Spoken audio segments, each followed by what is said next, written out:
With me is Andrew Cole, the outgoing chair of the Health Services Consultative Committee.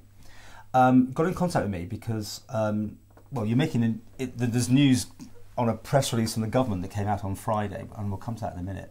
But I mean, you stepped down from this position, but I really need you to explain to the public first of all what this committee does and your worries about potential future directions. So let's just deal with what are you there for, this committee? Thank you, Paul, for having me on here today.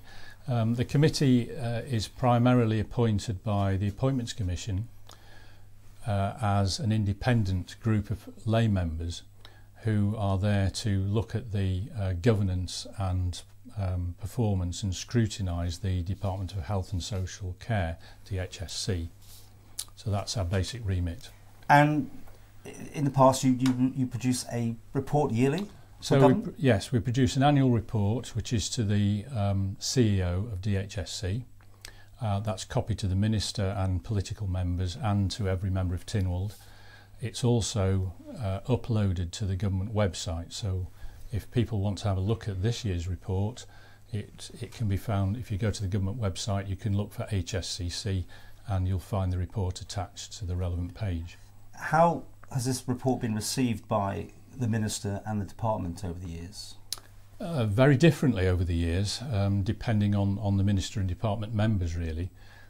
So if I go back to the middle of my time as Chair, which was 21-22, and that was Minister Lawrie Hooper, we met with the Minister, as we do every year, to get feedback from the Minister on the report. He seemed a little unhappy a year ago, so 21-22 report, with the way that the report covered issues that we'd raised without reference to particular time points during his administration. And we noted that and we took on board some of the comments. I don't think there was any particular issue with the recommendations, which is one of the key aspects of the report. We make key recommendations to the department for them to consider, and they are required to consider them according to our regulations. Mm-hmm. So we took away from that meeting that we would like to spend a bit more time cross-checking timelines and facts with departmental officers within the department, which is what we did. We were also encouraged, which we're grateful for, to spend more time with Manx care committees, even though our current regulations at the time didn't give us access beyond the mandate to Manx care. However, we were permitted to go and visit their governance meetings as well. That was very useful. So, I mean, what was found? I mean, you're allowed to look at everything, are you, sort of thing? You go in there, you are the sort of balances and checks, are you, for Manx care as it is now, and before that just DHSC? Well, we're balances and checks for the DHSC under our current regulations, right. And there was a slight change to our regulations with the 2021 Manx Care Act, which allowed us to also have a look at Manx care through the mandates to Manx care from the department. But checks and balances wise, our main role is to look at where we might want to recommend improvements to the way things are done. And there must be always things to do on that front. Yeah, right? and in policy and legislation and governance, nothing to do with clinical stuff, nothing to do with patients, doctors and nurses, nothing like that at all under our current regulations. So more of a, I'm trying to just paint a picture so we know exactly what you came, what did you come up with on that one? Yeah, let's try that. I mean, you find things that need to be addressed, obviously. We did, and there are themes going past over the last 5 years that we looked at in detail this time with this year's annual report, and surprise, surprise, they're very much the same things that have come up year after year. Which would be? So I could give you funding, I could give you data, recruitment, retention of people, so HR issues, a shared service of course, and also legislation, and I think legislation slippage is something that the Minister feels hasn't happened and we feel has happened. At the time I stepped down from the chairmanship at the end of my term, that's the impression I got. So at this latest meeting of feedback, it was a very different ball game to last year, and it was a very unexpected reaction from the political members. Go on. Right. Because you made more things they didn't like to hear, or? Well, we at the time, we were very proud of this annual report, the 22-23 report, because we thought it accurately reflected some very detailed scrutiny by 9 lay people through 150 or so attendances at meetings, very careful conclusion writing, observations and recommendations. And I was contacted just after the meeting on I think it was the 26th of June. I was contacted by 2 current members of the committee who asked to come and see me.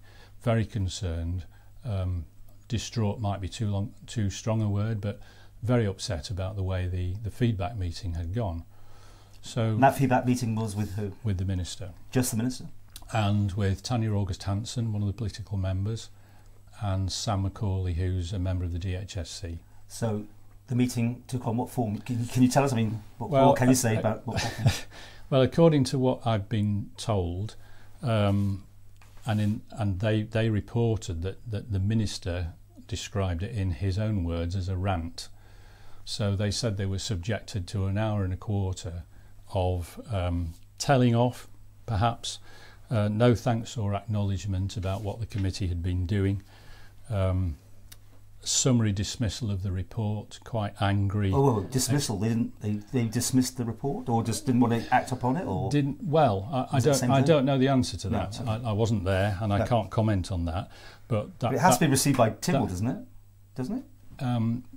Normally, I'll be a bit careful how I answer that one. Sure. In the past, we have sent it by email to each MHK.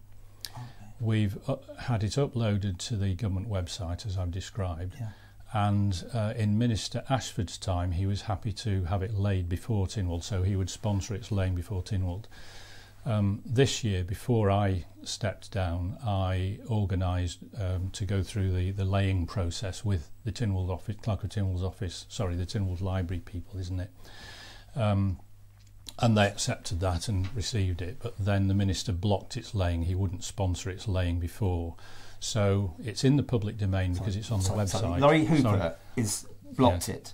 Yes. This is a man who wants open, transparent, and whatever government. Well, this didn't want your report to be seen. This is what I've been told. Okay. Do we need allegedly in here? Do we then? Or well, probably. You're on the money though. You must know what's going on. I know we're covering ourselves, but we are. You clearly know what happened. Well, that's what I've been told. That the Minister didn't want it laying. What did you say in that report? What did you were out of it at that stage? What was in that report that was it damning or disparaging?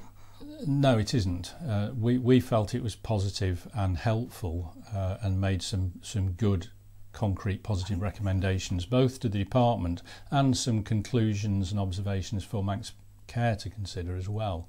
And I have to say, Paul, at this point, because in case I forget, that the departmental officers have worked extremely well with the HSCC throughout, and we appreciate their time and their effort to spend time with us, as have Manx Care officers. And this was set up some time ago for the very purpose, presumably, to do what you've been doing, to keep an eye on things, because it's notoriously difficult, that department, isn't it? With the money they got that's coming in. And there's been various criticisms on so many things over the years. Have you actually done some good in that time, do you think? You've been able to do things? Or? Well, we think we have. I mean, a good example of that is the reinstatement of the nurse training and better recruitment of nurse trainees, the transfer back from the Department of Education to the Department of Health. Mm-hmm. So we think that's a really positive thing that we've had some influence on. And since Manx Care came into operation, has it made things better or worse, or I don't know if you want to comment on that, but has it changed things one way or the other? In terms of healthcare, you mean? Yeah. Yes, I think it has, and it's had its priorities very clearly defined because, as we know, they're short of money, as every department is. No one would deny that. Mm-hmm. But within the constraints of the budget given, Manx Care have had to prioritise on putting some of the really big things right first. So patient safety, for example, proper recording of doctors' hours, that kind of thing. And mandatory training, they've spent a lot of time on that. And then more recently, in the last year and a half, is it now, with the restoration and recovery programme, they've begun to catch up with patient waiting lists very effectively. Okay. Now, on Friday evening, which seems like the favourite time for comms to send out stuff, I don't know why now, Fridays, but there's going to be some changes to this committee, which you are no longer a member of, but can you detail what's happening for the listeners, viewers? Well, it's quite a big change. There was a government press release on Friday which was described as changes ahead for the Health Services Consultative Committee, and it was characterised as modernisation, so looking patient-facing, gaining patient voice on behalf of Manx Care and feeding through to the department, and then escalating matters of concern to the department if the committee felt that was necessary. Now that is a completely different role, and it's what none of the current members, and if I put myself back in that as well, it's what none of the current members signed up for. They signed up to have a careful look at how the leadership of the department was happening. Which seems the logical thing to be doing. Yeah, and now that's going to be removed. Well, I don't know the answer to that. No. And they were looking at the enabling of the department to help healthcare happen through the department. So those are the things. So we've got very experienced people on the committee, including a retired, very experienced health professional who knows their stuff. So this press release, I hesitate to say smoke and mirrors, but in a way it's putting a spin on a super new modernised role for the HSCC. What it's actually saying, I think, is that the DHSC would like the HSCC to have a different role completely and remove A, its independence, and B, its scrutiny role. So making it pretty toothless then, to some degree. To a great degree, in fact. Yeah. I mean, at the moment, as I said at the start, we're appointed by the Appointments Commission. The minister is, I believe, according to what I've been told, wanting to do internal appointments to the committee, wanting to select the chair themselves, not internally. That doesn't sound right kind of thing. To you, I'm sure. That can't be a good idea for independence. Well, nothing surprises me anymore. Not having anything laid before Tynwald. What? Yes. So this would be a completely different kind of animal. And everyone's going to apply for these jobs, have they, on this new committee? They would have to, allegedly, they'd have to apply for their own jobs. So they could change the whole lineup of people on this thing. But we can go a little bit further than that, Paul, because if this is announced as a fait accompli, I don't know, maybe you could interpret it like that from the press release. We don't think the current law would allow that to happen within our current arrangements. Oh, right. So if we go back to the NHS Act 2001, which was the source of our powers and regulations, it says the department shall establish a body with whom it shall consult. So there's no might, can, if they want. It shall do this. And that body, which is the Health Services Consultative Committee, may tender to the department its views on any general matters relating to the service provided under the Act. And then regulations followed from that to organise how this particular committee would operate. It also says further on in the same Act, regulations which make provisions shall not have effect unless they're approved by Tynwald. Fair enough, very sensible. And then at the end of that section on regulations, before making any regulations, which would presumably include these ones proposed in the October Tynwald this year, the department shall consult the body established under section 2.1 that I referred to before. Well, that sounds like there's bouncing checks there to stop this happening almost. Yeah, exactly. Yeah. This is just incredible. I mean, did you know much about that before the press release came out on the Friday, that these changes were afoot? I mean, did they inform the committee? Yeah. Or was it an introduction? I can say yes and no to that one. Several months ago, and I'd have to check when, we were told that the regulations would be reviewed and that they would be talking to us about that. So we prepared, using our member with legal experience, some things that we would want to not lose from the regulations and some things that we would like to have added, and we presented that and discussed it with the department and had some very positive conversations. Now that was some months ago. The no bit is that we were not expecting the content of this press release to look so very different. And it wasn't a dialogue between you two. This was just, this is what's going to... As far as I know, and I'll stand corrected if I'm wrong, but as far as I know, there was no dialogue with any member about what was happening. They may well have been sent it to read in advance, I don't know. As a layperson hearing this for the first time, right, it doesn't add up to me. And I'm sure it's certainly sending alarm bells ringing in all sorts of directions, isn't this? Well, it is. I mean, there are three things really. One is if it's true that the minister and Tanya August-Hansen did come across and behave in the way that I have been told. How far did you go? Like a bullying to sort of feel to it, was it, or? Yeah, I mean, the two current members I met with described it as bullying and intimidating. Okay. Now, I know bullying has a legal definition, and I know it has to be repeated. And this is allegedly. I can't check that. So I'm just trying to get a feel to what. So pretty icy sort of feel to this thing. Then. Yeah. So yes, and quite an angry tone to it, perhaps. But also remember that this meeting was supposed to be for the minister to feed back on the report, which didn't happen at all.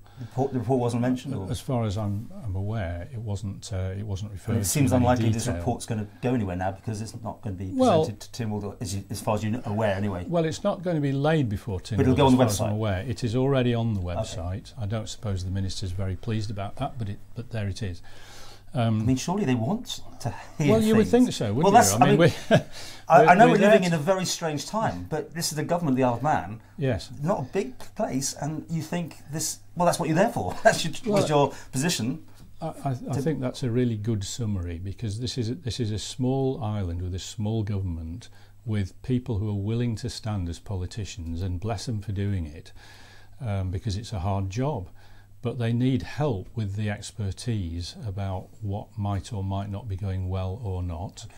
And I don't know the answer to this, but would the HSCC be the last independently appointed scrutineers of a department? For example, I was in education in my working life, and in 2016, I think, the Appointments Commission no longer appointed Education Council members. It was taken in-house, just as this apparently is going to be. The government deciding who's going on committees, again, alarm bells. Yeah. Okay, Lawrie Hooper, he watches this, and his department, with all those people who work in comms, certainly would like to respond, I'm sure, because there's two sides to this. I hope so. So please, Mr. Hooper, please get in touch. If I don't hear from you, I'll get in touch with you maybe, but normally it works that they will ring us up for an interview. Anything else we've missed here? Well, I think it's important that anyone who sees this and passes it on and shares it realises the huge contrast between the press release that came out on Friday, which was here's what's going to happen with the new shiny HSCC, and the fact that what hasn't been said is political scrutiny and independence is being removed from the independent HSCC. And so there's a big contrast there. And your time, how long did you serve on this committee? 3 years. So you've seen things move quite sizably in that time? Yes, we have, yeah. From a let's help each other and feed into not so keen on hearing from you. I would say that's correct, and that's a shame, because I think the content of what we've produced it's very detailed, but what have you done to upset them? That's what I'm trying to think. I mean, there's obviously something that they don't like in that report. I mean, that is cause them to try and change the structure and the way you're going to be looking at things in the future, or they are. Obviously I'm not a member of the committee now, but I do take responsibility for writing the chair preface and bringing the report together. So if anybody wants to get in touch with me to ask about that, please do, including political members, including members of the department. And will all the government people get a copy of your report? They've all got it, yes. So it didn't just go on the website, you actually sent it to all the I believe so. I'd have to check that. It would seem obvious to do that. Let's say that I did that last year, and I assume it happened this year. It's helpful that they've all got a copy. Yeah, it would be. It would be. In terms of what did I do to upset them, at the end of the chair preface, I did ask some questions based on the key findings. So I'll read two of them now. Okay.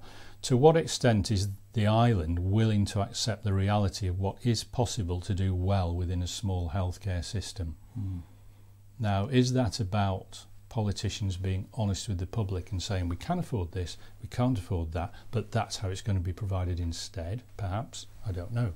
And then my other question was, is current legislative progress good enough, or should the planned changes be accelerated? And that's a reference to the NHS reform bill, which is currently due in 2024. Doesn't sound like you're completely going at them or something. Doesn't read like you've been completely. No, you know, no. I was going to say vindictive. You know, it's something. I'm trying to think of a reason that they would react this way. But I mean, I would hope that the report can be read totally positively. This is what we found. Here are some facts. These are some recommendations based on it.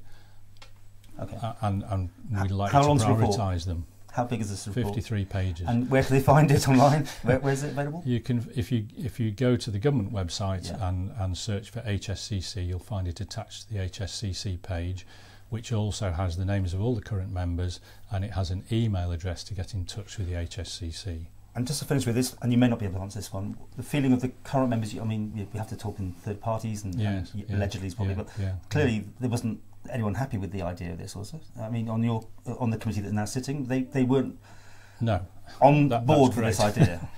So they all think it's a bad idea. Sorry, Paul, which idea? Of the changes that are proposed. I mean, well, your committee members... I haven't discussed the content of Friday's press release with anybody, so I would imagine that the answer would be no, because we signed up to scrutinise the DHSC's processes, not to look at patient experience. And by the way, patient experience is already covered in both DHSC and Manx Care, so this would be, and I'm not knocking the idea, it's great to have that, but it might be a completely different body of people. It's changed the scope completely of what we're doing. Yes. In patient care, we're going around asking people if they had a nice time in hospital, sort of questions. Maybe, I don't know. Who knows? I don't know.